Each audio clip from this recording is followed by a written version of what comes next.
Thank you all for being here. It's a good crowd on a Thursday night, is it? I've lost track of the week. Excited to see you all here. I will tell you in a little bit about kind of things that are going on in the district and a couple of things happening on City Council. But for now, I want to get right to the topic of the evening, which is all of the substantial investments we're making in our future to make sure that our city's infrastructure and our institutions are healthy for the next century. So with that, I think we're going to go right to the Rose Bowl. Jens, are you in here? Oh, you're right there in front of me. So a lot of exciting stuff coming at the Rose Bowl, and to tell you about it is the general manager of the Rose Bowl, Jens Wyden. Good to see you. Evening, everyone. Thanks for having me. It was great talking to a lot of you out front.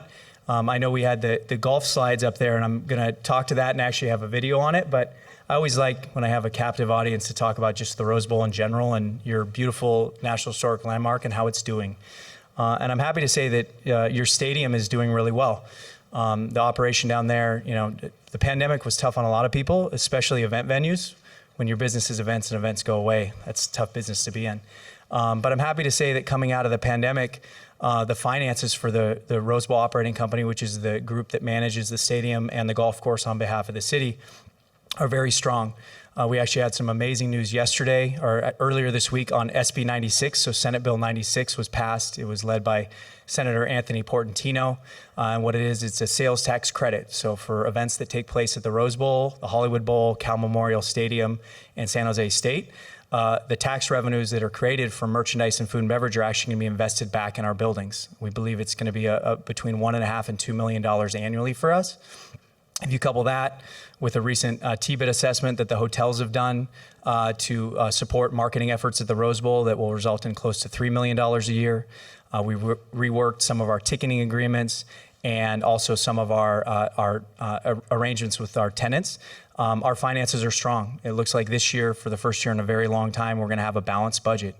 We believe in the subsequent years, we're actually going to operate at a small surplus that we're going to put back into capital. That's with us covering 100% of our bond debt. Many of you probably read about and were involved in the bonds that we took out about 12 to 15 years ago to build the pavilion and do the renovations. And the good news is that was a good decision. It locked in our tenants for 40 years respectively. And it also meant that we were able to invest back in the building. And what we're excited about is that with our finances strengthening, it is going to enable us to continue to invest in the building. The Rose Bowl is 101 years young this year. We celebrated our centennial last year. And if anyone has a home that's about that old, I'm close. 1926 is my home. You know that you have to continually invest in that building in order for it to stay vibrant and relevant. The other thing that we deal with is it's not just investing in and keeping things exactly the way they were. The expectations of customers nowadays have changed. Used to be you go to a stadium and you wanted a hot dog and a beer or a hot dog and a Coke. Now you want a vegan option and you want to walk through market and you want all the things that you expect at any place that you would go. Same goes for our seating products and the way that people park and the way they enter the building. And so we're excited that your building is not just 101 years young, it's also as busy as it's ever been. This is one of our busiest event seasons. We did 7 music festivals on our golf course. We had Coldplay for 2 nights, Becky G for 2 nights, multiple soccer matches, UCLA football, and the Rose Bowl game. All these things, all these people coming through the building keep it vibrant. They keep us honest. They make sure that we fix things and we don't let them get to a point where the repairs on them cost more money than the items themselves. And we're excited to continue to invest in that. One thing I do always want to talk about the Rose Bowl game and UCLA. I got a lot of questions out there. I had golf stuff all around me, but they still ask me these questions, which I love. So one question I get quite a bit is the move of UCLA to the Big Ten and what that means for us. And we're ecstatic about it. And we really think it's going to be a game changer for not just us, but the whole region. If you look at the Big Ten is a conference that is used to coming to Pasadena.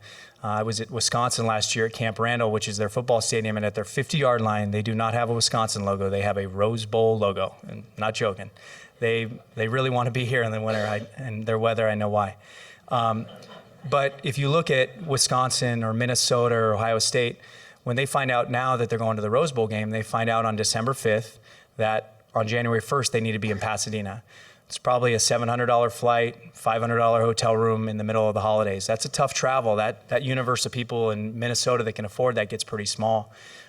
Next month, we're going to announce the dates that Minnesota is coming here, that Iowa's coming here a year in advance, and they're going to come play UCLA on November 15th or October 1st. That's going to give them a year to plan. That's a much cheaper flight, a much cheaper hotel room. And if you have a family, you're going to do Disney, Universal Studios, and a game at the Rose Bowl.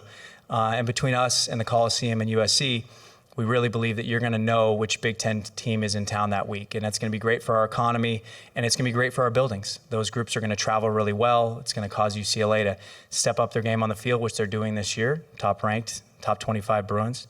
And so we're beyond excited for UCLA. The other question I get quite a bit is on the Rose Bowl game itself. And we're really happy that the Rose Bowl game is part of the CFP. There's a lot of change in college football with pay to play and NIL and transfer portal.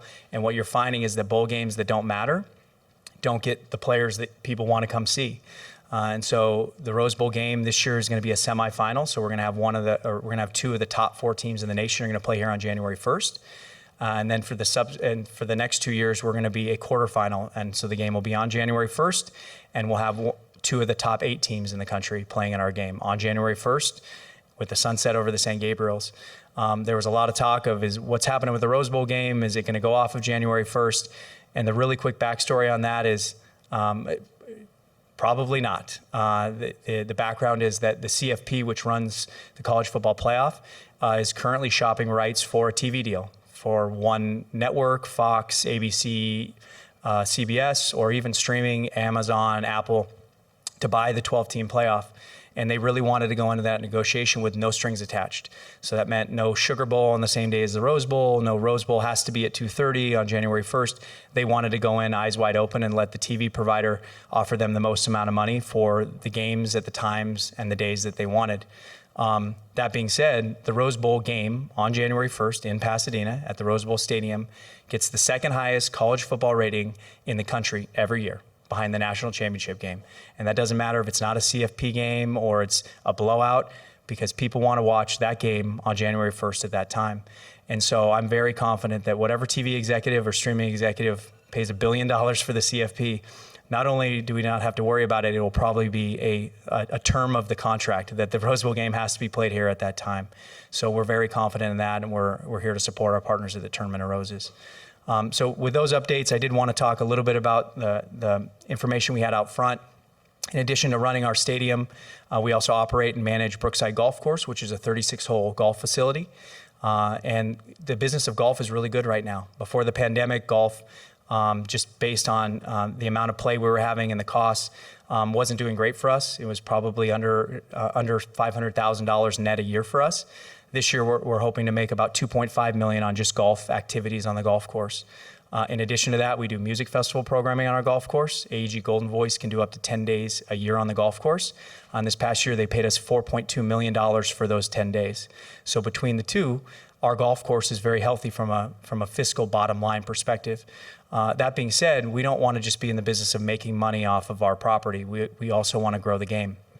And we are proud to be one of the most popular municipal golf courses on the West Coast and the busiest. But our practice facilities are inadequate. We have 20 driving range stalls now, and we have 36 holes of golf. So the Family Golf Project would take those 20 stalls and move them to 60 stalls and add some technology onto those so that if you want to play Pebble Beach virtually with your friends in an hour and a half, you can do that, or you can just hit balls in the stall. And we also have a concept as part of Family Golf that is miniaturized miniature golf. So it's not Ferris wheels and clown's mouse. It's miniaturized golf holes that you play with a putter. And it is generational. You'll see a 7-year-old to a 70-year-old that will go out there. But for us, financially, there's revenue in this. This is actually these two items are the largest segment of growth in the game of golf in the country. California is historically a late adopter to these type of concepts. But we actually have a video because we get the question all the time, what does it look like? I don't understand. So we flew our director of golf out to Arizona and he took some video. So with that, I think I'm going to try and set up the video to try and give some visuals of a little bit of what we're trying to envision on Brookside.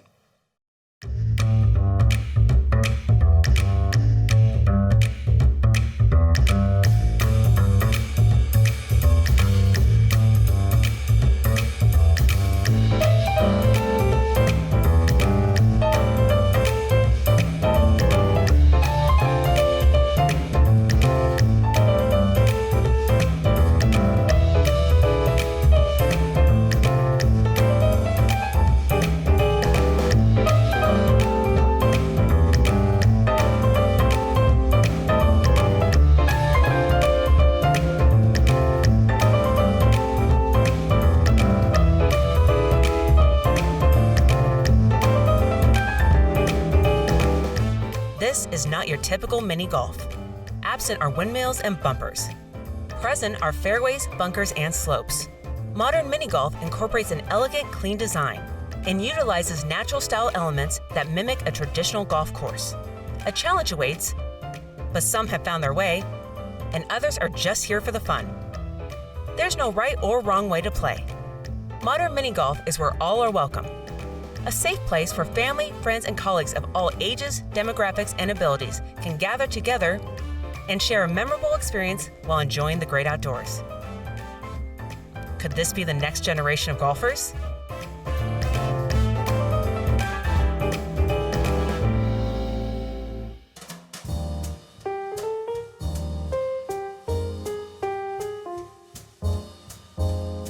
Dobson Ranch is a community center, and it's a community area. That's how we view it. So not only is it a golf course, it's also a high-class driving range and entertainment center. I think golf is for everyone because it's something that can be played by all levels. It's interesting because golf is very intimidating and it's very hard, but what Top Tracer has done for us is it's created what we like to call like golf light, or allowed the non-traditional golfer to experience golf before they get out to the golf course. So the barrier of entry is far less. It's much easier for them to go out there. It's not as expensive. That's probably the biggest thing. The cost is so much lower. It's really allowed us to see so many demographics come out here and play, and so many types of people, whether it be, just a dad and his son, mother and daughter, whatever it might be. The ability for people to come out with their friends, family, their loved ones, and just interact in a way that's relaxed and easy. If you create an environment that allows them to come out, wear a t-shirt, wear shorts, know that they can have some fun and they can learn a sport that is difficult and expensive, the cool thing is that the bays are so close to each other, you're gonna watch people start interacting. You'll see a group of 4 college kids take on a group of 4 adults in a scramble right next to each other, out of nowhere. And it's just because they got to talking, they were having fun, and it's something that could so quickly be done, because that's another thing, it cuts down the time.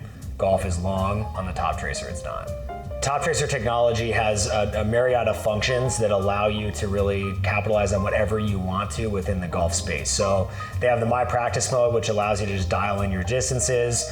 You're always going to select a target out there, so your targets are actually interactive with the system. The cool thing is it actually breaks down and you can select the club and get your average distances. So if you want to know how far you're hitting driver or 3-wood or your 6-iron or your wedges, you can actually dial that in and it all saves within the Top Tracer app. Watching someone that has come and started out on the Top Tracer driving range and then graduated to the golf course, they still come back to the Top Tracer driving range, but they graduate into that golf course level. The golf course, they're spending even more time there, and then you have a great staff in your bar and restaurant. But we have those regulars, those people. I mean, your business is only your customers, but these people come 2, 3, 4, maybe 5 times a week, and it's either by themselves or with their friend and then their other group of friends, and so the success has been outrageous. So Dobson Ranch Golf Course is located in the largest HOA in the state.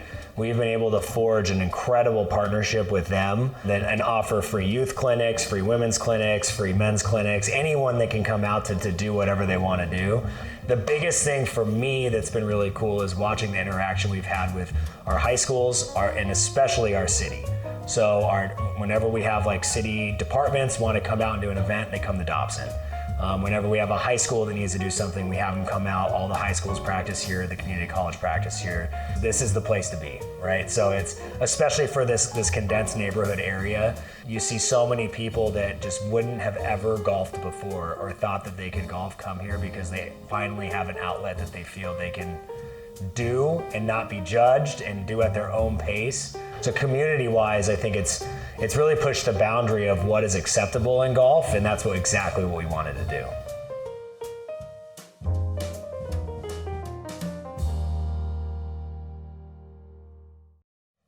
So that's a little bit of an overview on family golf. My last point on family golf is we're going to have a public meeting down at Brookside, actually in the Mediterranean Room in November. We're still getting some groups together. We're going to have some experts there, our golf course architects, some lighting experts, some folks from UFAC. So we'll make sure that Pam and Jason get that info and send it out to everybody. If you want to learn more or be involved in the conversation, that's the next chance. This also goes to City Council, as we did an environmental report on this. And so we'll make sure that the team gets all the information so they can get it out to you. But very much appreciate the time. I do want to say seriously, Jens, thank you for being here. Those of you who, if I stopped by your house and talked about things, if you happened to ask me what I was worried about in the city, my answer during the campaign a couple of years ago was invariably the Rose Bowl's finances. And I do not have that concern anymore at all. And that is almost entirely because of Jens's visionary, creative, but also really pragmatic and smart leadership. So thank you for everything you've done. Okay, the next one is going to be you. You'll remember that a few years ago we discovered that there were seismic issues with the Central Library. We have now kind of figured out the solution to those and a path forward. And so to talk about what's coming next at the Central Library is Tim McDonald, who is the Director of Library Services, and Hayden Melbourne, the Principal Engineer on the project.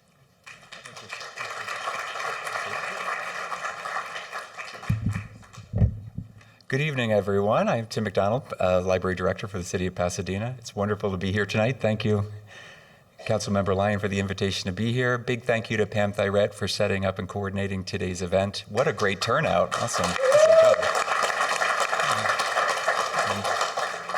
Beside Hayden, another important member of the project team is here. Teo Sierra, the project manager for the Central Library Retrofit and Renovation Project, is also here. Awesome.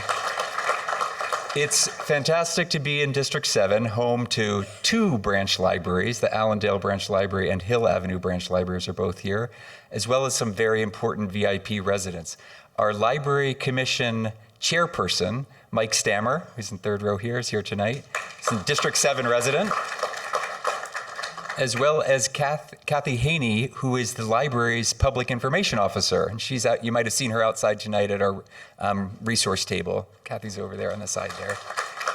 Awesome. Okay. I talked to somebody. They have a story about Central Library. The first time they went there as a child, their grandparents brought them. They saw that beautiful fireplace in the children's room. I met a couple that were engaged at Central Library. Lots of great stories. My favorite is someone who, as a child, had, I'm forgetting the name of the ailment, but she was quarantined at home with an ailment, and no one could go in and out of her bedroom, and her parents checked out vinyl records from Central Library and slid them under the door to her so she had something to do. And she said it was her lifeline, to the world when she was a kid, and she, has always had dear memories of Central Library since. So I have a great job. I've been with the city since 2016, and I've just been the library director for a couple of months now. But the first thing that people always ask me when they see me is, when will Central Library reopen? That's what we'll talk about tonight. A couple of big milestones in the project have happened this year. So I want to go over one of those big milestones tonight. The way that we're going to retrofit the library has been determined, and then talk about what we're planning for the uses of Central Library and a little bit what it'll look like when we're back open again. Let's see if I do this the right direction. Nope. I'm going to use this. Here we go. So I can use the keypad, Tom. Thank you. Oh, upside down. Here's an outline for what we're going to talk about tonight. So the reason that we are closed, if you've been following this story, this is a review for you, but let's start with a kind of a timeline in history. We are celebrating an important anniversary at Central Library this year. 100 years ago, 1923, something important happened in Pasadena. The residents agreed to a bond measure to fund the construction of three important buildings: Central Library, City Hall, and the Civic Auditorium, 100 years ago, 1923. Does anybody know the first one of those buildings that was built? The library. The library was the first building built. The residents of Pasadena had placed such an important value on the library as an institution in the city that's what they wanted built first. And so we've got that beautiful building, the corner of Walnut and Garfield now. Knowing that 100-year anniversary of the opening of the building, which was 1927, Lincoln's birthday was the dedication, in anticipation of that, we knew that many of the original systems in the building were probably due for an upgrade. So our Public Works Department did a soup to nuts building assessment of the electrical, plumbing, mechanical systems, structural condition of the building. And the big surprise in that assessment was some structural deficiencies. And it was revealed through that assessment that the building is constructed of unreinforced masonry, which does not meet current code. Back in 1927, that was how they built buildings, but it's not up to the current code now. So in the event of an earthquake, it is not a place you would want to be. The city hired another firm to do a second opinion, which reaffirmed the results of the assessment, saying the building does need to be retrofitted. So we are taking this necessary project as an opportunity to really assess the uses of the building. Let's not assume that we need it to be just the way it was after we closed it. Let's look for the next 100 years of existence of this building. How can we protect the historic character of the building, but also find and meet the 21st century needs of the community and the needs that we don't even know yet? So we formed, what's on this slide? No, let me advance here. I'm going to talk a little bit out of order, so I will come back to the needs of the building, but I'll say to achieve the retrofit, the city released a request for proposals to select a qualified design firm to lead the design process for the retrofit. This is a premier project. A lot of the top design firms were interested in doing it. We're very lucky to be working with the Gruen design firm and 10 subcontractors that are handling everything from acoustics, mechanical, electrical, plumbing, community outreach to find out what you want in a library. And that group was awarded a contract at the beginning of this year, January of 2023. And part of the important work that they've been doing since they came on is reaching out to the community to do some of that community engagement that I talked about. What does the community want to see in this building? I'll talk about that in a future slide. They also got right started on an inventory of all of the historic parts of the building. All of the, as you know, the library is listed in a couple of historic registries, and so we need to protect the character-defining elements of the building, which we'll take a look at. These are some of the events that have happened so far where the Gruen team has reached out to the community. Some of them were announced in advance so we could let people know about them, and some of them were pop-ups at things like the farmer's market, because we didn't want to just talk to people that are already coming to the library. We wanted to meet the people that aren't there yet and find out what would get them there. Those are some of the events coming up that have happened already. We've also engaged with some formal city bodies to make sure that they're giving us the advice and input on the project too. So groups like the Historic Preservation Committee, the Library Commission, and the Design Commission are all groups that are part of this process. A couple of facts about the building that I've talked about before. The age of the building, 1927. Huge building, 120,000 square feet. And I'll talk a little bit about the importance of that when we talk about the scope of this retrofit project. Many of the building's original systems are still operating. If you go down to the basement, it's an incredible steampunk-looking air circulating machine with a patent of 1915 on it that is still running. It's incredible. We're going to have to take some photos of it and document it in some way when we reopen the library. It's pretty amazing. So knowing that we wanted to reach out to the community, at the time Cynthia Kurtz was our interim city manager, and she appointed a community volunteer group to help guide us in the programming phase. And that group is made up of, represents a lot of different segments of the community. We've got people who are experts in library operations, as well as people that are not affiliated with libraries, workforce development, service to seniors, the media, nonprofit organizations are all represented in that group. And that group began meeting in over a year ago, September of 2022, and over the course of several months and several meetings, they produced a report that is a vision for the whole project and outlined some major recommendations for the project. I'll talk about those. These are the members of that committee that you'll see today. I will say all of this information is posted on the library website if you want to take a deeper dive in it and read their report too. Those are the members that are represented on the committee. As I said, this is the timeline of what they've done, and the report is also available online. I'm just going to talk about some of the key recommendations that came up in that report. Right here. Maintaining the historic character of the building was very important to this group, and we've heard that at all of the community outreach meetings that we've gone to. The building is a real source of pride in the community, so we want to maintain it. We can certainly make sure we have flexible space inside the library to accommodate new uses, but people want to see that library maintained and protect. And we'll talk about what the steps that we've done to make sure that we protect those elements. I also want to point out the accessibility to the building is in desperate need of improvement. If you've ever been someone or accompanied someone that has some mobility issues, you're facing a challenge to get into the library. So we've got to install some type of ramps or sloped pathways or better lifts so people can get from the parking lot or from the sidewalk out front into the building. So this project will be an opportunity to take care of some of those accessibility issues outside and within the building.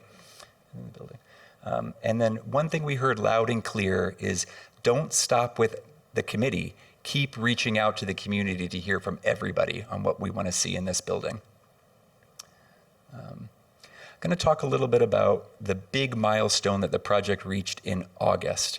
There are different ways to retrofit a building, and I am not a structural engineer. Hayden will back me up or nudge me if I make a mistake on this part. But when the Gruen Associates team was awarded their design contract, one of the duties that they had to fulfill was to come up with at minimum of three alternative ways to retrofit the building, and then City Council would make the decision on which method to move forward with. And they did that in August. And I'm going to talk a little bit about the method that was chosen for the design. And I'll say that any of the whatever method was chosen, it was a requirement that those historic elements, like those beautiful built-in wooden bookcases, the cork flooring, those beautiful red clay tiles on the roof, would need to be reinstalled at the end of this project to look like they do now. So this is a diagram of the concrete shear wall approach to retrofitting a building. Show of hands, and I don't want to make an assumption. Raise your hand if you've been in Central Library before. Okay, looks like almost everybody. Terrific. Can you picture moving from one room to the next, how thick the doorway is from one room to another? Those walls are not solid. There's actually one column of bricks, and new vocabulary word for me for the year, wythe, a wythe of bricks, W-Y-T-H-E, then a gap of space, and then a second wythe of bricks. So there's actually two walls with a gap of space in between it, and that gap is the air ventilation for the building, and I'll show you some pictures of that in a second. The concrete shear wall approach will start with removing the plaster, the woodwork, the bookshelves on the interior walls till you're down to the bricks. We'll shore up the ceiling and the floors, and then very carefully remove the inner wythe of bricks, so you've just got a single exterior brick wall, wythe of bricks. The inner wall will be replaced with a reinforced concrete shear wall, the same thickness as the bricks that were removed, and that will make it possible to reinstall all of those beautiful fixtures and features of the building, the same size and scale as what they started with. So those historic parts of the building will look the same when you re-enter, when the project is done. What was I going to say about that? This is the method that was selected by City Council in August, and that frees the design team to move forward with the next phase of the project, which is the schematic design. Had another method been selected, it may not have let us know the thickness of the walls and where the supports would be. So now we can move forward to the design phase. Here's a diagram. Sorry for the contrast to the orange and red is kind of hard to read. The green walls are the walls that stay. The red lines are all the concrete shear walls that need to be installed. There are about a half a mile of weight supporting walls that need to be removed and reinforced. That is a big part of the reason for the cost of the project. It's a very, very big project to replace all of those walls.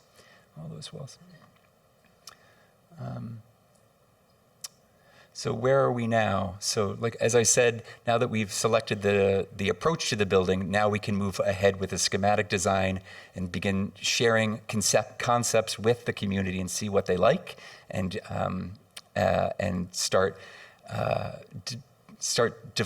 deciding how we can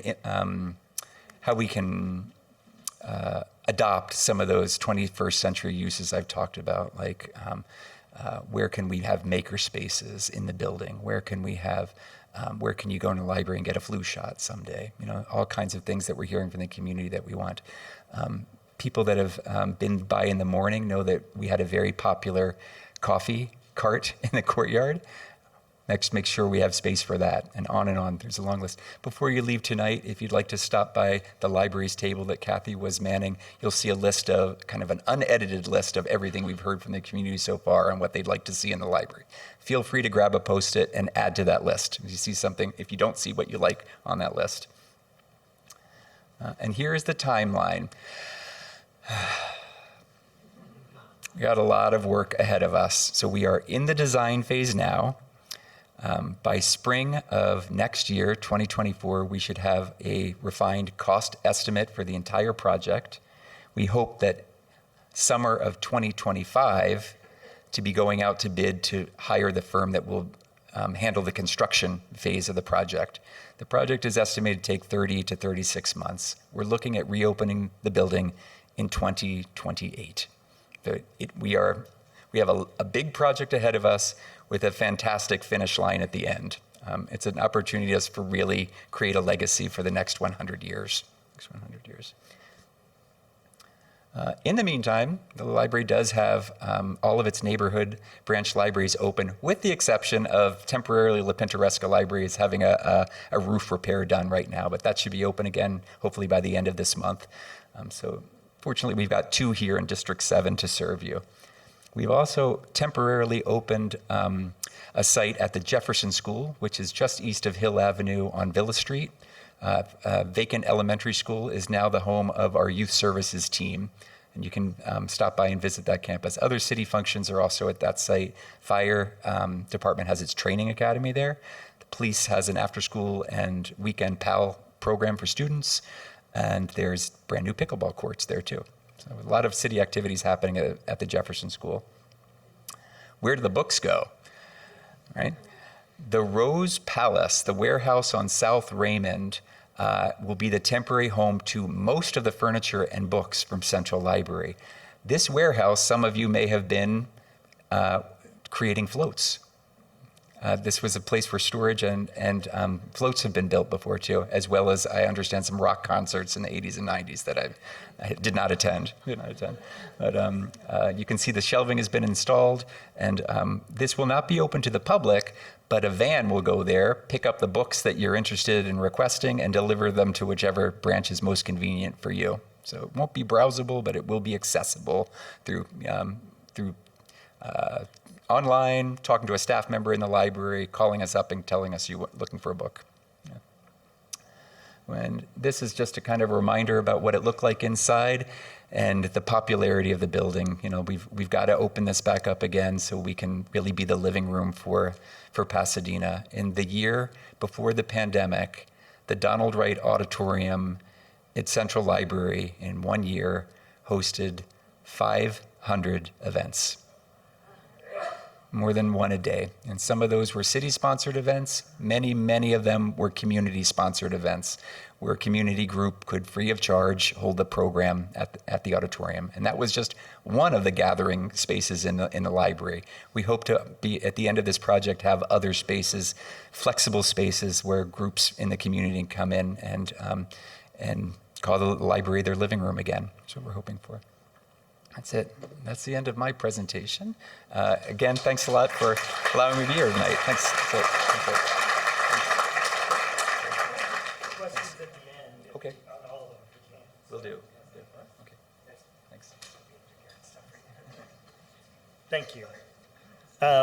We'll do questions at the end about everything if we have any, and they're all going to stick around. The tables will also be there as you're going out again. So I see a couple of nods for questions already. Okay, the last of the projects is a little bit closer to home. I'm going to lower that a little bit.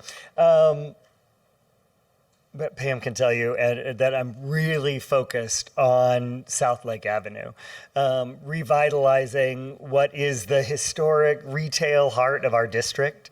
And I love it. I love the changes we're seeing happening there.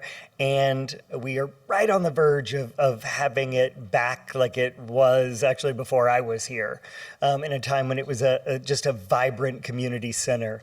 And one of the important parts of that transformation are the pedestrian improvements that we have been working to bring since 2007, I think is when the grant first went into MTA. But the MTA has given us a grant.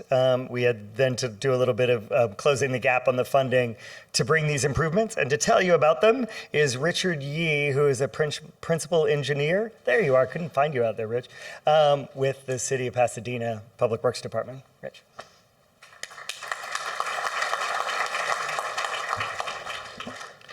Yeah, so I wanted to take a few moments to just share about a project that's near and dear to my heart.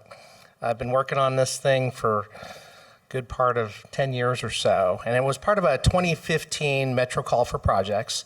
It was a brainchild of two different departments, the Department of Transportation and Department of Public Works.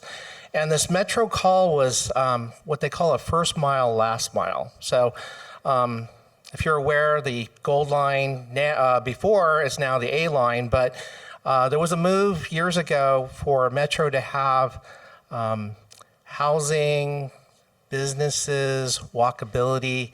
They wanted to promote pedestrian accessibility in and around the transit stations, right? So this was an intentional project and a certain pot of money to help foster that movement in and through and to and from where people work and live using and utilizing the Gold Line, or A line now. So, okay, yeah, so it's the 2015 Call for Projects, and it's essentially three big components to it. There's a street lighting component, there's a traffic signal component, and there is a component that I would probably call civil improvements. So it's like hardscape, sidewalk, street type of improvements. I'm building 2 new traffic signals. I'm going to show you some slides about those. I'm going to give you an idea of what the pedestrian scale lighting is and what some of those civil improvements are. So actually installed a pilot one, and this is called a Louis Polson is the type of light. And it was kind of identified something like this, kind of a nautical, somewhat, I don't know, postmodern look to it, but it was identified within a streetscapes plan that was developed a number of years ago and approved by various groups of what the streetscape along South Lake would look like. If you've traveled South Lake, you notice that most things are silver. The signal poles, the streetlight poles, the trash receptacles, the benches, they're all kind of have this silver motif. And so this light was identified, something similar to this. And if you want to see them in place, something very similar is on Big Bang Alleyway, which is the Metro right-of-way, the Metro right-of-way that kind of connects between the Memorial Park Station and the Del Mar Station. There's a number of lights kind of in there. Very similar light is installed there. This one's a little bit shorter.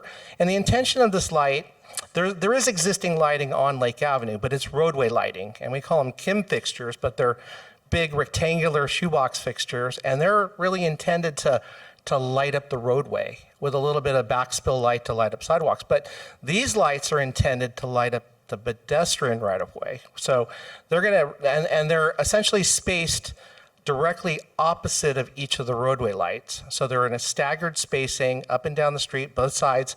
I'm actually installing 64 of these. So there's 64 approximately existing roadway lights, and we're going to double that and have 64 additional Louis Poulsen lights. And again, this one is a pilot one I installed just to get the color right, the install right. Installed this about a year ago. It's on the east side of Lake Avenue, I believe just south of Colorado, if you want to see it in place. Our city crew, I ordered one, and our city crews installed it just as a mock-up, just to see what the light would look like on the ground. It's actually pretty cool. One of the other elements that I described was kind of the civil improvements. So this is we call it the Pork Chop Island, just south. This is at the intersection of Union and Lake Avenue, right near the Union gas station. And this Pork Chop Island is going to go away, and it's essentially we're going to demolish this and actually widen the sidewalk and improve this corner and make it a lot more pedestrian friendly. We're going to shorten that crossing distance between the northeast corner and the southeast corner. And here's a rendering of what that's going to look like. We're going to plant some trees, have some decomposed granite. I'm kind of working with this area is within the Playhouse District. So I'm working with Brian Wallace from the Playhouse District in terms of maybe a future art piece here, some benches. It's also connectivity to the Union Cycle Track, which my team just got done constructing about a month ago. So there's some connectivity here with bicycles and pedestrian and transit.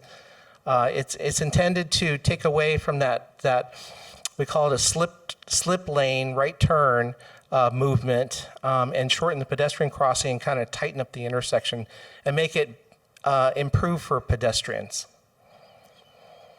Okay, here's another element. And there's pluses and minuses to this one, but this is an existing bus cutout that's on the east side of Lake, just north of Colorado. And I would say old school planning and transportation used to have buses. We used to create these right when I started my engineering career, and we would actually build these bus cutouts to essentially take the bus out of the travel stream and board in a light on a sidewalk that was separated. And then now, the transportation world has kind of turned 180 degrees, and now the thought is we're actually going to widen this back out to pretty much what the sidewalk, we're going to line up the sidewalk north and south here. And essentially the bus is going to board in a light their passengers from the number 3 travel lane. So there's still 2 adjacent travel lanes, but that third lane they will embark and disembark that bus, block the 1 travel lane. And so with the notion that the buses, the bus drivers used to complain that once they exited the travel lane, they couldn't get back in. They would have to wait for a very long time. It was affecting travel time and headways between buses. So by them actually taking the lane, there's no traffic stream they need to enter. So while it promotes transit and pedestrian, it's at the deficit of the motor vehicles. But the motor vehicles have 2 adjacent travel lanes. It's kind of that toss-up of circulating in the city without cars, not necessarily with cars. So it's kind of trying to balance the needs of the pedestrians, the cyclists, the transit, and the motor vehicles. So that's the intention behind this. So this sidewalks can get demolished and rebuilt in a wider capacity. And this is what the rendering is going to look like. North is kind of to the left. We're going to add a tree. The blue rectangle is I don't know if that's a transit shelter or the bench going back in.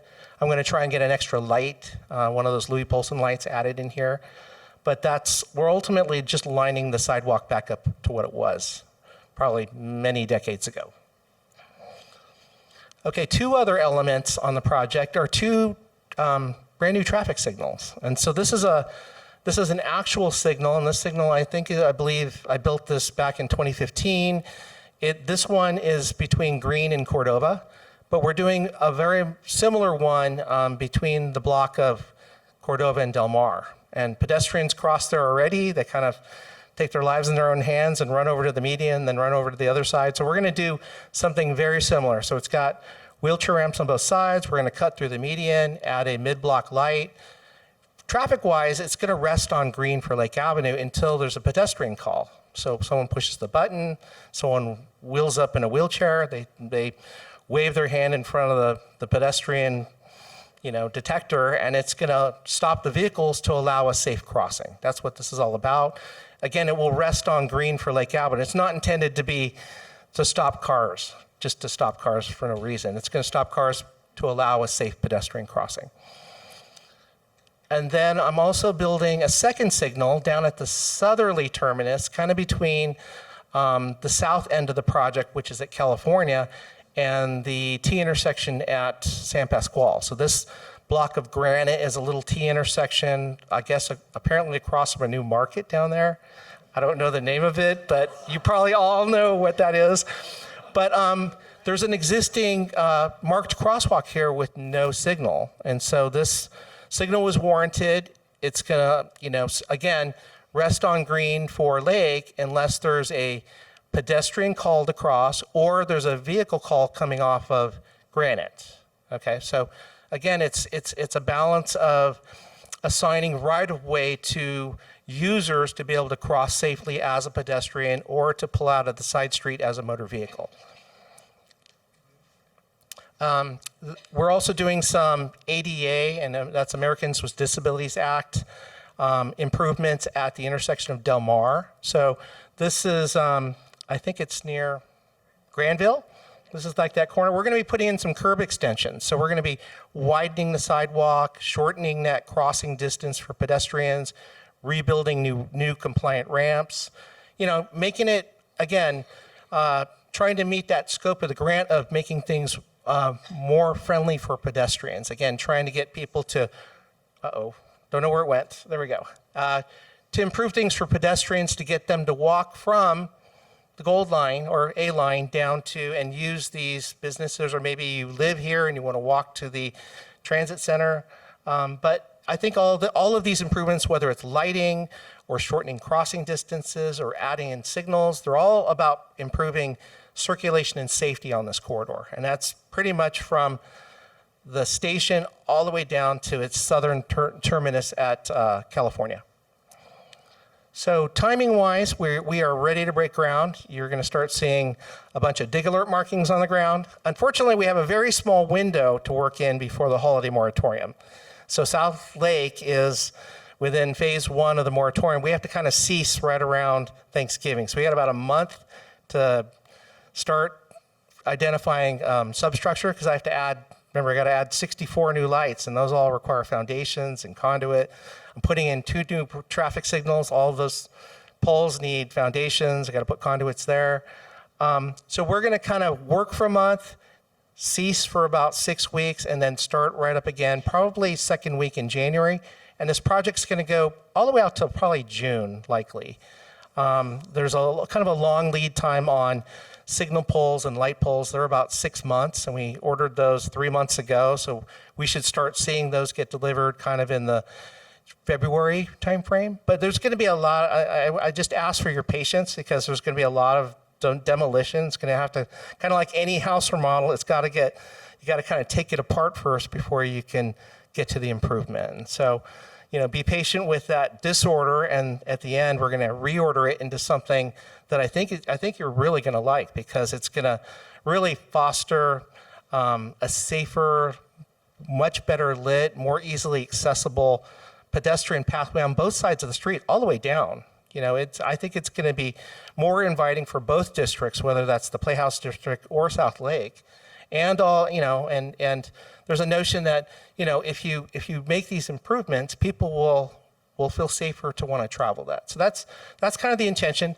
The last slide is essentially the way I manage my projects is I like to keep ahead of it in terms of public information. So this is what I handed out was a sample of a one-page fact sheet that I'm probably going to update monthly, and we host this on our Public Works website.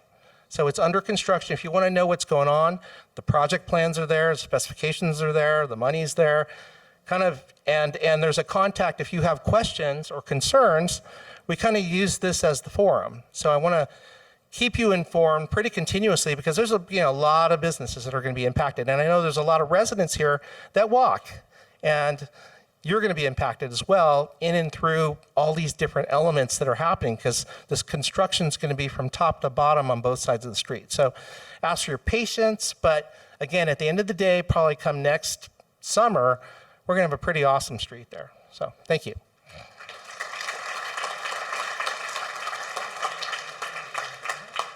Thanks, Richard. Pasadena has the best public employees, and particularly the Public Works Department, if you haven't had a chance to interact with them, are just incredibly dedicated, committed, and really open to feedback. So if you have any questions, let us know, let the department know. It is going to be a little inconvenient for a few months. I want to take a minute. Jen's beat me to this a little bit, or maybe it was Tim, to recognize our commissioners who are in the room. If you are a commissioner from District 7, could you stand for 1 second? The Stammers are here. I see Marie, I see Jennifer, I see Chelsea. We have a lot of commissioners in the city. We have 20-something commissioners, more chairs of commissions than any other district in the city. A little bragging point for us. And it is, we couldn't do this without them, because the thinking and the ideas and the vetting of ideas goes through the citizen commissions before it comes up to the council committees and to us. So thank you for your service to the city. I really appreciate it. Couple things I wanted to talk about that are happening in the city council over the next couple of months, and then we'll go to questions. The first thing that has been in the headlines the last couple of days is that in January of this year, the city council unanimously adopted a resolution to set a goal of reaching 100% renewable energy out of Pasadena Water and Power by 2030. Which is incredibly ambitious. It's 15 years ahead of the deadline that the state has set for us. And it is a huge challenge, and we're well on the way. We had our first meeting with Pasadena Water and Power on Tuesday at the Municipal Services Committee. I think Water and Power, as is their charge, is really interested in pointing out all the difficulties in reaching this goal. They did a really good job of that. So now we ask them to go back and let us know how we answer all of those challenges. So it is, I think it's not controversial, I hope, in our city to say that climate change is an existential threat to humanity. We are living with it and seeing its effects on a daily basis, and we have just lived through the 3 hottest months on record on Earth, and they are likely to be the coolest summers that we're going to see in the future. Next year, we're going to break that record again, very likely. And so everything we can do to address that problem, we're going to do. And we're going to do it in a way that makes sure we have reliable energy, that makes sure rates don't go through the roof, and that makes sure that we have what we need here in the city, and so and that we're not overburdening particularly our most vulnerable citizens. So it's whether we do that by 2030 still remains to be seen. The goal exists, and we're going to do everything we can to get there. So that's number one. Number two is that we are just about to appoint a charter reform task force. So the city charter is the constitution for the city. It sets forth at a high level how our government's structured and kind of what our shared values are. And every 25 years or so, we look at it again to see if we need to do any updates. It's been since 1998, since the last time the charter was amended. So there are some technical amendments that we need to make. There's some language that's now outdated. And then there's some more structural reforms that we're going to ask a task force to look at and see if we need to do those. Those include possibly setting term limits for city council and mayor. We do not currently have term limits. Looking at the compensation structure for city council and mayor, looking at how we fill vacancies. So as you know, this was actually the genesis of the conversation. As most of you know, Councilmember Kennedy died in office a couple of years ago, shortly after he was elected to a new term. And so it meant appointing someone to fill out the few months remaining on his term, but also the first 2 years on the next term. And I think many people wondered whether it didn't make more sense to switch to an election when there's that much time left on a term. So we'll look at that. We'll look at how we fill vacancies if we ever had a vacancy in the mayor's office. And then whether we want to look at a different length of term for the mayor. Some people have suggested it should be a 6-year term rather than a 4-year term. Our current mayor is not one of those. He says 6 years too long. So we'll see what happens. That commission task force will be appointed. We were going to do it next week, but I think we're moving it out a week. Their recommendations will come back to us next summer. And if we decide to make any changes to the charter, those will have to be on the ballot in November of 2024, which is already, get yourself ready. Just set aside a day right now. It promises to be one of the longest ballots we've ever had. There are a bunch of state measures coming down. There are county measures. We are probably going to have multiple city measures, and then a bunch of offices. And Senator Feinstein's death meant 2 senator elections on the same ballot, so it's going to be a big one. But we'll know more about that later. Maybe the one thing to come back to on the presentations that didn't come up is the cost of the library. So the estimated, was that going to be the question? I thought that was going to be the question. So let's start there, because I think it's the biggest challenge we face on that project. So it's projected right now to be somewhere between, what was the low, 175 and 195. So in the neighborhood of $200 million, which is a lot of money. And we can probably afford that if we finance it right. So while the work is going on the engineering side and the design side to figure out what the building is gonna look like on the inside, separately at the city council, we're looking at how we're gonna pay for it. And that will be some combination of probably state and federal grants. Because it is on the National Register of Historic Places, that gives us several additional granting options. And then we will likely also come to you with a bond measure.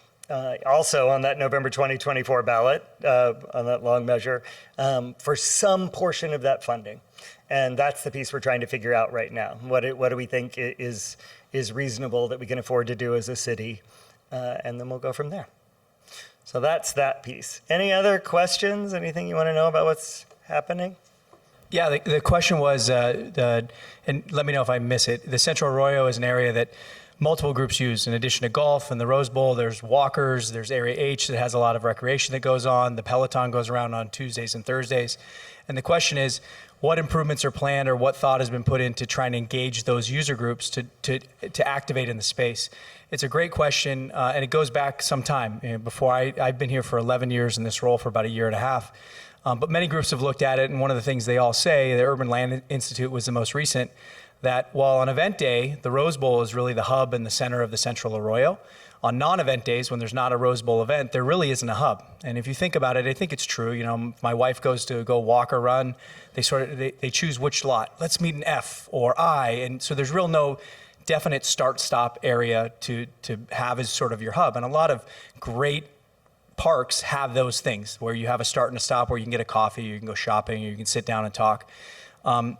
And so we're really looking at that. One of the challenges, and I got the question quite a bit up top, was, with this family golf concept, which we believe is a good way for us to engage people into the game of golf. We don't just want to take the revenues that I talked about earlier and just take those and just sort of, bleed them out. We want to invest in the game and get new people engaged. We also think it's a way to get different demographics of people that don't necessarily golf there. But one of the questions we get quite a bit is parking. So the user groups that use it now, whether they're here for weddings or events or just to have lunch at Brookside, or the golfers are saying, how do you make this a hub and still deal with all the parking that comes with that? We've identified some additional parking spots that we think are enough for family golf. But therein lies the challenge of how do you make something a hub but still have enough access to it. I can also say that we don't have all the best answers. So we've actually gone out. We just are in the middle of an RFP process right now on Brookside Clubhouse. So our clubhouse is we've done quite a few renovations to it, but it was built in the '60s for the LA Open, and you can tell it was built in the '60s. It was built backwards, so from the street it almost looks like a private club. It's not very approachable. A lot of people ask us, how do you join the club? And we're like, no, it's public. We put a bunch of signs out. But your point is valid. And as part of this process, it looks like the firms that have responded as of now are interested in putting millions of dollars into that building and that infrastructure to make it a little bit more approachable. Right now, even if you're a golfer and you make the turn, there's really no place to go in and grab a hot dog or a sandwich really quick. You walk into a working restaurant and have to flag down a waiter. So there's some thought of how do we make a little bit more of an accessible food option that people can, if they're walking, they can grab a coffee and they can run, or they can grab something when they make the turn. So I think you'll hopefully in the coming months see some improvements to Brookside Clubhouse itself.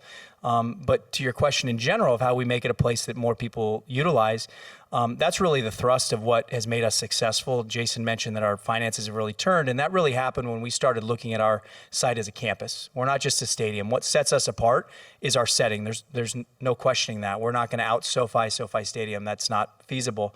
But what we have is the San Gabriel's and 225 acres of beautiful parkland.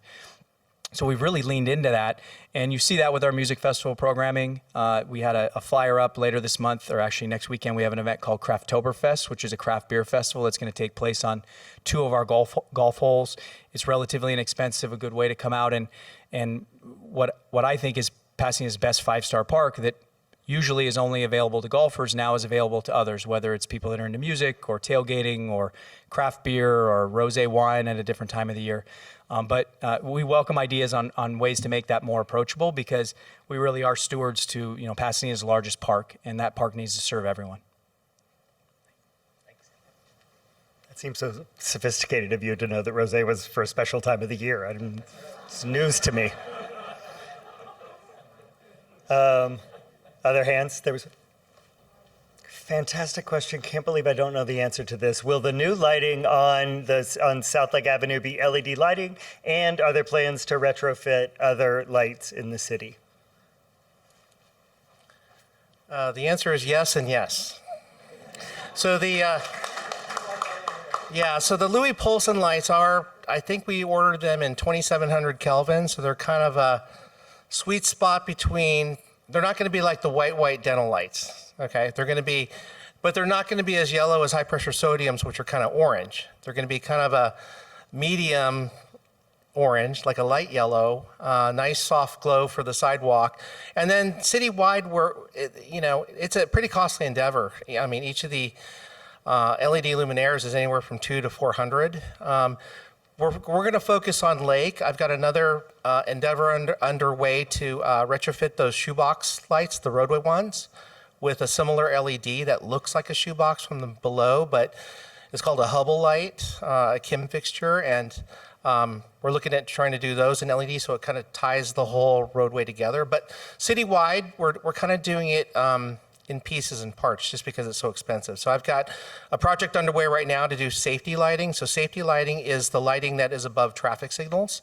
And I'm doing probably 250 of the 350 of the city's signals in LED lighting first. And then our next focus is probably Colorado, and doing a major corridor of 400 watt high pressure sodiums into LED. So it's kind of a transformative process, especially because the lighting industry is changing. It's changing very rapidly.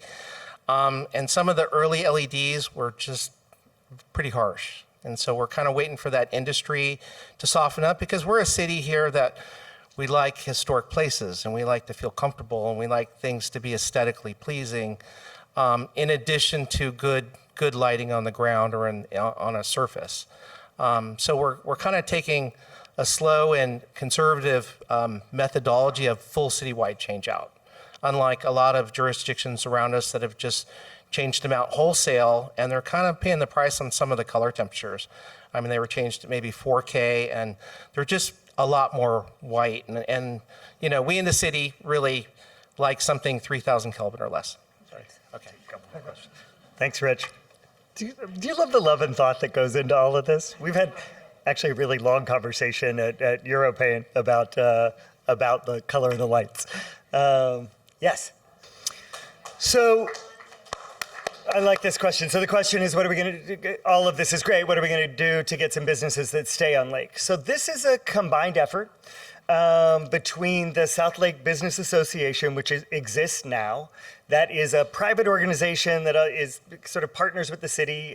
Part of its funding comes through the city.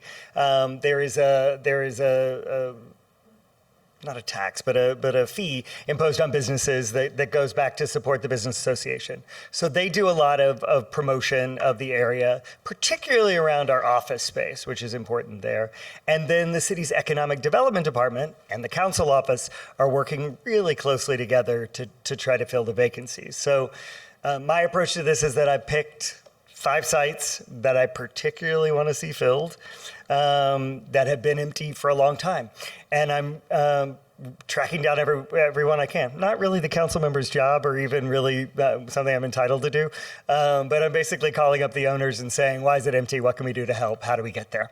And those seem to be bearing fruit. So a couple of those owners are now moving forward with some projects they were trying to do with the city, hit some hurdles, and I think we're helping them move that forward. So I think we're going to see progress on this in the next year or two. I cannot tell you how excited I am about the sale of the mini mart at the corner of California and Lake. So it is now owned by Mike Osborne, who owns Pie and Burger next door.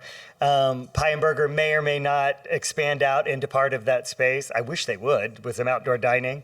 But they are looking for a tenant that I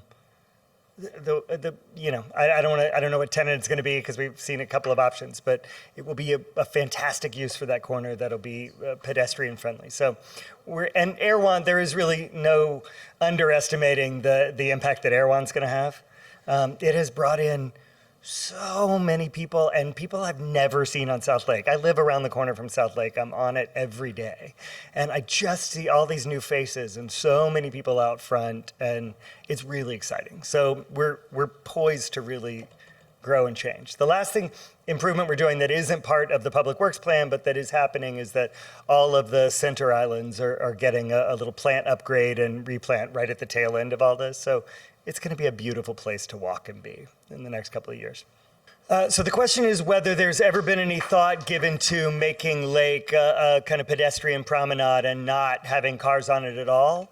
It does come up periodically. I think it would present transportation challenges because it's a major north-south thoroughfare, which doesn't mean it's impossible at all. Because I'd just like to see thumbs up or thumbs down if we were to close Lake and turn it into all pedestrian. So, oh my God. See, so this is what makes politics hard. It was like this, half and half. So, and that's the issue. But I think it comes up. It has also come up in Old Pasadena, the idea of making that a pedestrian thoroughfare, or at least more pedestrian. So we keep having the conversation and see if the community starts to move there. I don't think we're there right now. I love the creativity of the thinking. It's particularly Christmas with what's happening in the rest of the city for setting up the Rose Parade that I think might make it hard, but maybe we could do like a July 4th something, but I like that idea. Yes, back there. You think it's ruined State Street in Santa Barbara. So the polling says that they're happy with it on State Street. So that people in Santa Barbara like it, but I'm interested to hear that. Okay. This does keep coming up though. So I thought you were going to get specific to Allendale. Allendale Elementary has been closed for a long time. It has been randomly used by the school district for students or for office space, but it's effectively been closed for 10 or more years. And it's not a site that's particularly well maintained. I'm trying to build relationships with the school board. Traditionally, there's been a little bit of, this is my perception as a Pasadenan, a little bit of tension between the city council and the school board. I'm trying to do that in a different kind of way, and I think I have really, really good relationships, both with Patrice Marshall McKenzie and Yarma Velasquez, who are the two PUSD board members who overlap with District 7. I think it's about talking to them. I think there's a strong feeling on the school board that they don't want to divest any of their property portfolio. So they want to keep properties if the school district it has a surge at some point in student population.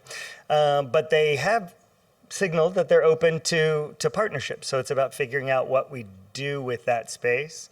And it's been that conversation was a little bit underway, and then the superintendent left, and the director of finance left, and the director of facilities left the district all at the same time. So when they fill those later this year, I'd like to resume that conversation. And it really is about sort of nudging us and nudging them, your elected representatives, to say you want to see progress on this. I want to see progress on this. So. Would it work on Lake? Could they charge on like a side park? There is EV charging on the back of Shoppers Lane, where the parking is there, which also is about to get a bunch of upgrades and improvements. Finally, there was some hold there while some legal issues were figured out. That's now underway. You are going to see some parking charges change, but we're finally going to get that planted and paved and back. Looking good on the backside of Lake. But is there a way to do EV chargers? Yeah, I mean, just comments-wise, I've seen some European technology that allows charging in the public right-of-way, on the curb. I've entertained a number of different vendors, seen products. They'd like to do pilot demonstrations. I don't think we're quite there yet to do it off of streetlight poles.